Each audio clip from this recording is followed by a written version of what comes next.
Qué gusto estar aquí. Nuestro tema de hoy es cómo hacer un impacto cristiano en la sociedad.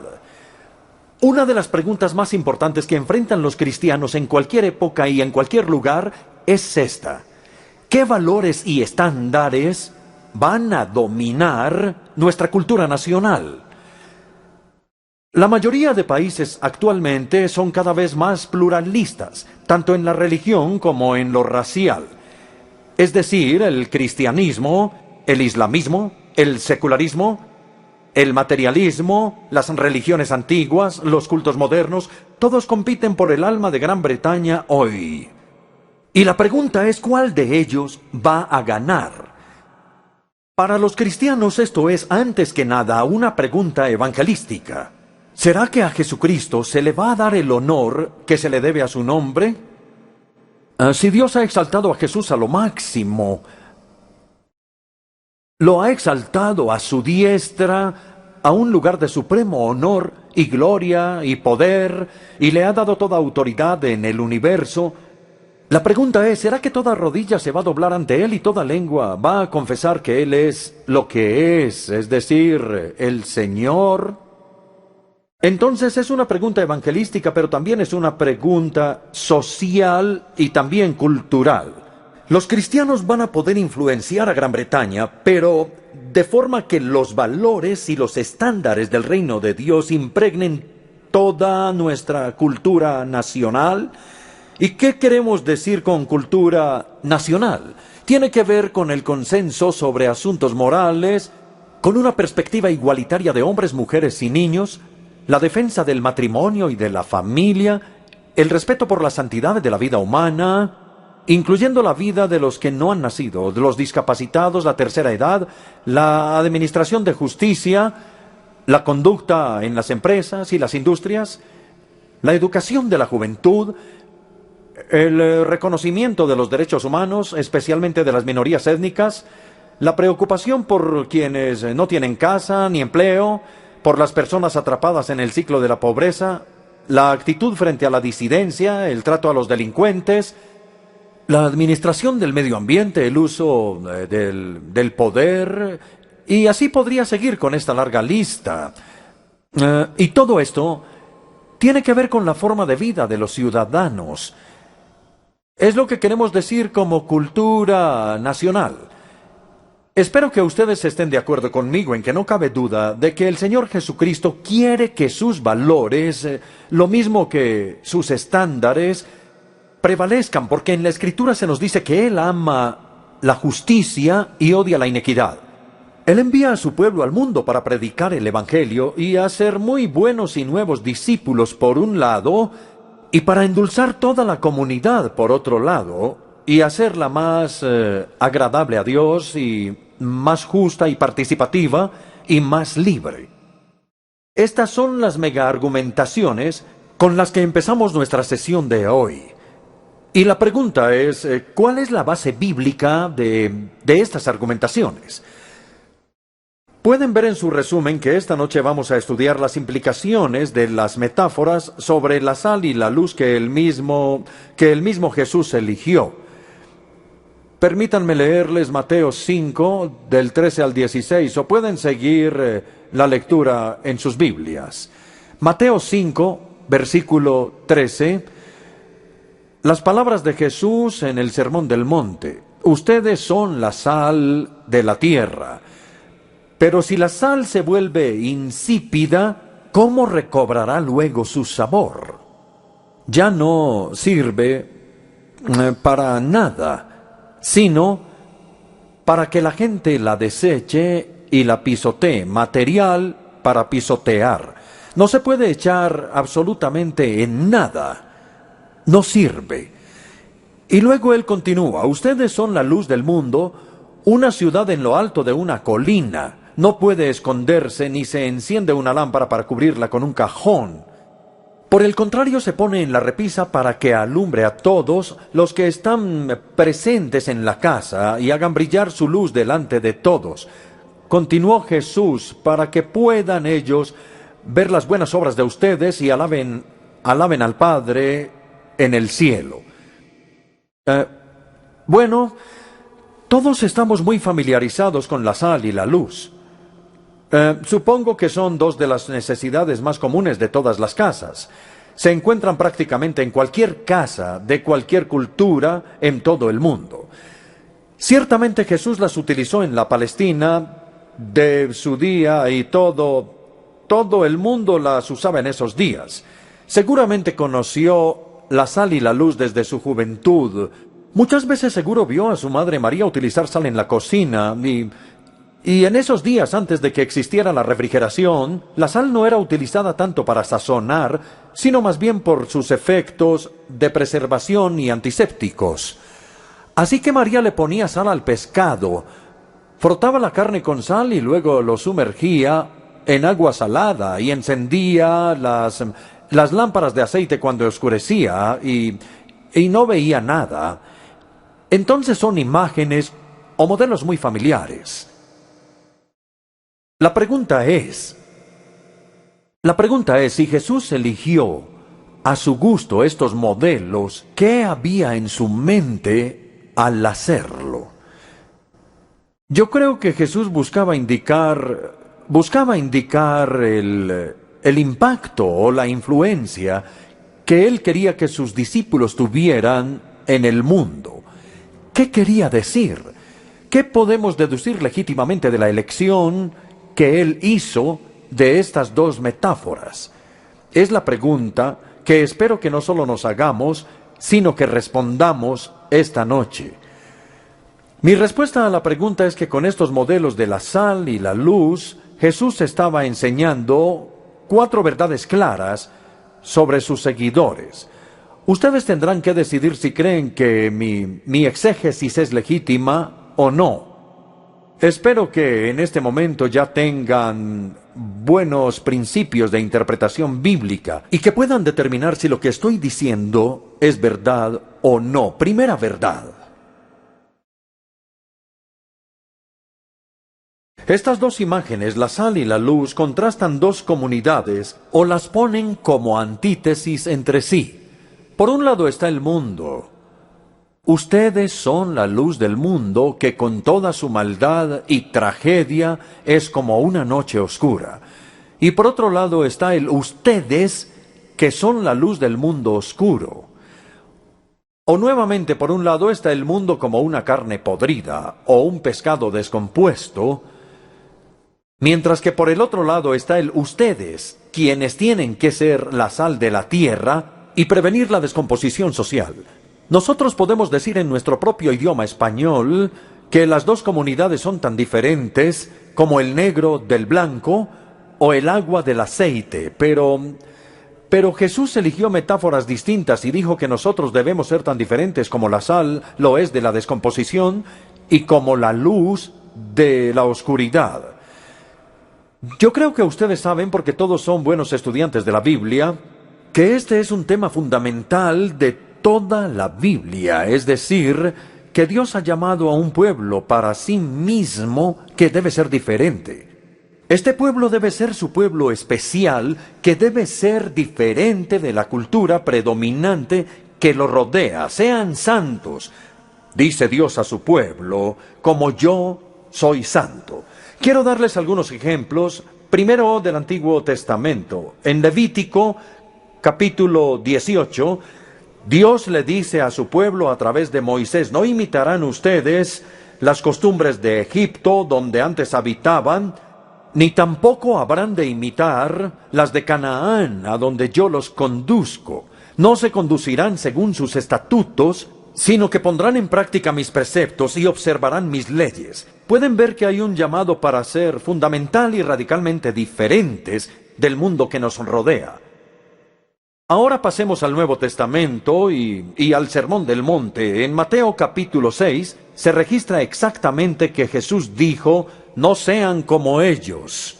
Solo 4 palabras: no sean como ellos. Ellos son paganos, ustedes no los imiten. Ellos son hipócritas, no sean como ellos.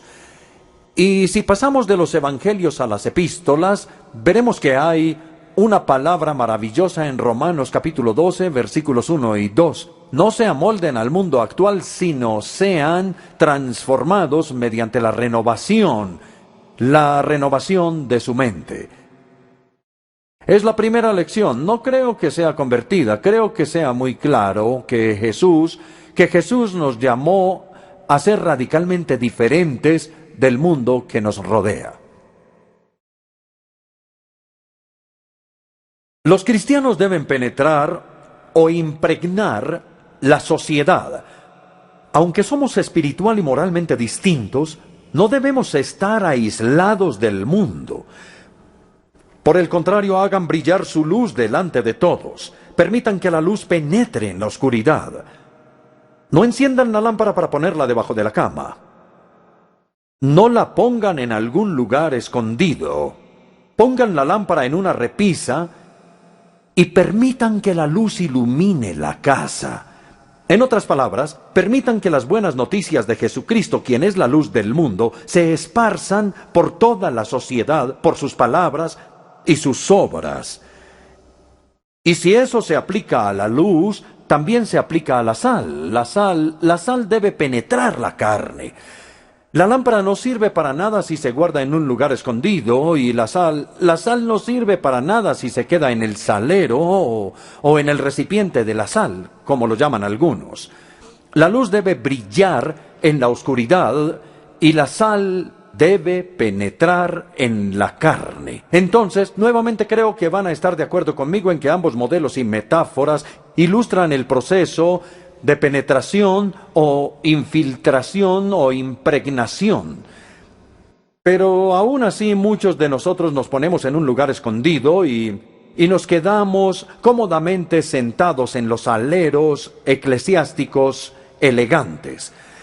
Pero Jesús nos llama a salir y penetrar la sociedad para Él. No sé si hayan escuchado hablar de la Sociedad Fabiana. La Sociedad Fabiana fue fundada en 1884 por personas bien conocidas como George Bernard Shaw, Sidney Ware y otros, y el propósito de la Sociedad Fabiana era hacer a Gran Bretaña socialista. No a través de la revolución, no por medio de la intriga y la conspiración, sino por una política de infiltración, especialmente infiltrando los partidos conservador y liberal, porque en este momento no había partido laborista. Más adelante, H.G. Wells tuvo una pelea con los padres fundadores y declaró que la política de infiltración había sido un fracaso. H.G. Wells dijo que habían logrado impregnar la sociedad británica con el célebre socialismo, que la habían logrado impregnar tanto como un ratón puede impregnar fácilmente a un gato. En otras palabras, ellos terminaron siendo tragados por la sociedad en vez de impregnarla. Creo que podemos dejar ahí el segundo punto, que dice que los cristianos debemos impregnar o penetrar la sociedad no cristiana. Ahora, en tercer lugar, esta es un poco más controvertida y probablemente no todos los cristianos estarían de acuerdo con lo que voy a decir, pero haré mi mejor esfuerzo porque ustedes, que son un grupo muy educado e inteligente, me entiendan. Entonces vamos. En tercer lugar, los cristianos pueden influenciar e incluso cambiar la sociedad no cristiana. La sal y la luz son artículos muy efectivos.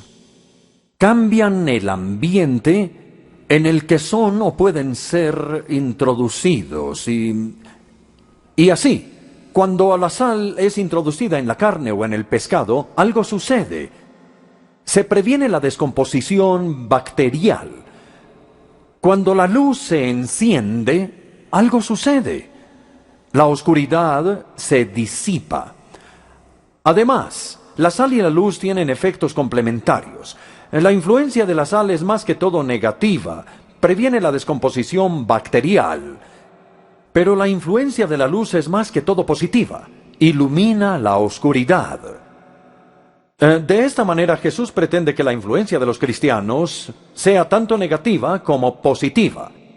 Negativa para prevenir el avance del mal en la sociedad, y positiva para promover la propagación de la verdad y la bondad, y especialmente del Evangelio. Ahora bien, si esto es así, naturalmente nos preguntamos por qué nosotros, los cristianos, no tenemos un efecto mayor en la sociedad. Observamos las tendencias del deterioro de la sociedad.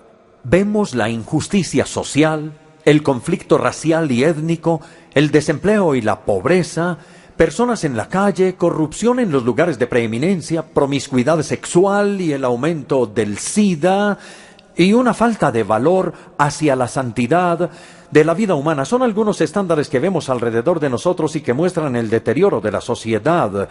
La pregunta que debemos hacernos es: ¿a quién culpar? ¿Quién tiene la culpa de que la sociedad vaya mal? Estamos acostumbrados, por supuesto, a culpar a todo el mundo, menos a nosotros mismos. Y es verdad que las personas son responsables de su propia conducta, yo no lo niego, no. Pero quiero ponerlo de una manera diferente. Si la casa está oscura en la noche, no tiene sentido culpar a la casa porque esté oscura. Eso es lo que sucede cuando el sol se oculta. La pregunta que hay que hacer es: ¿dónde está la luz? O nuevamente, si la carne se daña y ya no se puede comer, entonces no tiene sentido culpar a la carne por su descomposición. Esto es lo que sucede cuando las bacterias están libres para reproducirse. La pregunta que hay que hacer es: ¿dónde está la sal? Igualmente, si la sociedad se vuelve corrupta como la noche oscura, o si el pescado de pronto se vuelve podrido, no tiene sentido culpar a la sociedad por la corrupción. Es lo que sucede cuando el mal de los hombres se deja desenfrenado y sin restricciones en la sociedad. La pregunta que hay que hacer es: ¿dónde está la iglesia? ¿Dónde están la sal y la luz de Jesús? Es hipócrita que levantemos nuestras cejas y subamos los hombros como si no fuera nuestra responsabilidad. Jesús nos dijo y nos comisionó para ser la sal y la luz de la sociedad.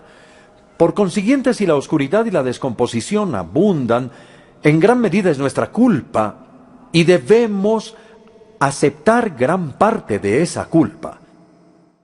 También debemos aceptar con una determinación recia el papel que Jesús nos ha asignado, que es el de ser la sal y la luz de la sociedad. No solamente las personas pueden ser cambiadas, las sociedades también pueden ser cambiadas. Ahora, por supuesto, no me malinterpreten, no podemos perfeccionar la sociedad. Los cristianos no son utópicos, pero podemos mejorar la sociedad. Aunque solo cuando Jesús venga en gloria será una sociedad perfecta de paz y justicia. Mientras tanto, la historia está llena de ejemplos de una mejora social. Los estándares ascendentes de la salud y la higiene, la disponibilidad cada vez mayor de la alfabetización y la educación, la emancipación de las mujeres, las mejoras en las condiciones de las minas, de las fábricas, de las prisiones, la abolición de la esclavitud y del comercio de esclavos, etc. Una lista completa. No podemos afirmar que todas estas mejoras se deben completamente a la influencia de cristianos, pero sí podemos afirmar que a través de sus seguidores, el Señor Jesucristo ha tenido una enorme influencia en la sociedad. Ojalá estén de acuerdo. Quizá han oído hablar del profesor K.S. Latourette.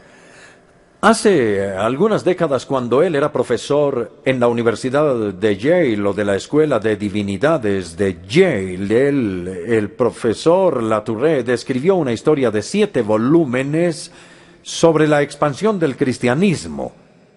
7 volúmenes de la influencia que Jesucristo ha tenido en la sociedad. Quiero citar algo de la obra de 7 volúmenes del profesor. Ninguna persona que haya vivido en este planeta ha tenido tanta influencia en los asuntos de los hombres y las naciones como lo ha tenido Jesucristo. De esa corta vida y su aparente frustración ha florecido la fuerza más poderosa para el esfuerzo triunfal de la larga batalla del hombre que la raza humana haya conocido jamás. Ahora bien, yo creo que podemos afirmar que los cristianos sí podemos tener una influencia más poderosa de la que normalmente tenemos. Otra pregunta que debemos hacernos es cómo se da el cambio social. Y quiero decirles hoy que el cristianismo tiene 6 armas en su arsenal, por decirlo de alguna manera. Y quiero invitarlos a seguirme. Primero, la oración. Les pido que no descarten este punto como si fuera algo trivial. Por el contrario, los cristianos creemos que Dios escucha y responde a las oraciones. Por eso el apóstol Pablo nos ordena en el comienzo de 1 Timoteo capítulo 2 que debe orarse por todos los líderes nacionales, para que de verdad llevemos una vida piadosa y digna. Pero francamente, cuando visito algunas iglesias veo que casi no hay una intercesión seria. En una ocasión, cuando estaba en un culto un domingo en la mañana, recuerdo, en una iglesia de un estado de los Estados Unidos, no voy a decir el nombre de la iglesia, yo estaba de incógnito en la silla de atrás. Y estaba yo ahí en la silla de atrás cuando por fin llegó el momento de la oración, de la intercesión o de las oraciones pastorales, como a veces lo llaman. Un laico pasó al frente para dirigir la oración y eso está bien. A mí me gustaría que invitáramos a los laicos de vez en cuando a dirigir las oraciones, más a menudo porque me parece que a veces lo hacen mejor que los ministros. De cualquier manera, él empezó a dirigir la oración y anunció que el pastor estaba de vacaciones y entonces él oró para que el pastor disfrutara las vacaciones. Luego oró por 2 señoras, una que estaba embarazada y la otra enferma, y oró para que una pudiera sanar y la otra estuviera bien.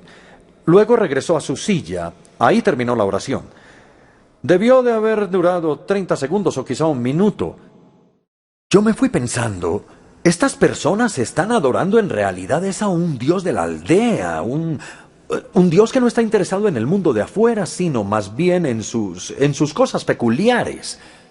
No hubo referencia alguna a la evangelización mundial, tampoco a la paz mundial, no hubo ninguna oración por los refugiados. Yo algunas veces me pregunto, ¿será que el lento avance hacia la paz mundial o hacia la evangelización mundial se debe acaso a que el pueblo de Dios es un pueblo que no ora? Por ejemplo, cuando el presidente Marcos fue derrotado en las Filipinas en 1986, los cristianos filipinos lo atribuyeron no al poder del pueblo, sino al poder de la oración. Creo que debemos asumir la tarea de la intercesión pública con mucha más seriedad. Si toda la congregación se postrara humildemente ante el Dios vivo, si pasaran unos 5 minutos, 10 minutos, 15 minutos, 20 minutos en una verdadera intercesión, me pregunto, ¿qué no podría hacer Dios si fuera liberado para actuar en respuesta a las oraciones que a Él le ofrece su pueblo con respeto? Deduzco entonces que la primera manera para que un cambio social pueda darse es en respuesta a la oración.